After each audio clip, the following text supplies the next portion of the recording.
show you guys how you can sign out of your Apple account on your MacBook. So it's really easy. So let's get right into it.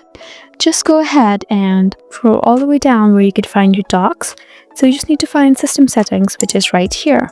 Just go ahead and tap there, and right at the top you can see your name, and right under it you can see this option that says Apple account. Just go ahead and tap here, and you should see all the information regarding your Apple account right here, like your personal information, sign-in and security, payment and shipping, iCloud, and many more. So in order to sign out, you just need to look at the bottom left corner where you can see this option that says sign out. All you need to do is just tap here, and you would be shown this page where you would be asked if you want to keep a copy of your iCloud account. So if you want to keep a copy, then you can tap on keep a copy. If not, then tap on cancel, and you should be signed out of your Apple account. So there you go. That's how you sign out of your Apple account in your MacBook. I hope this video was helpful with you.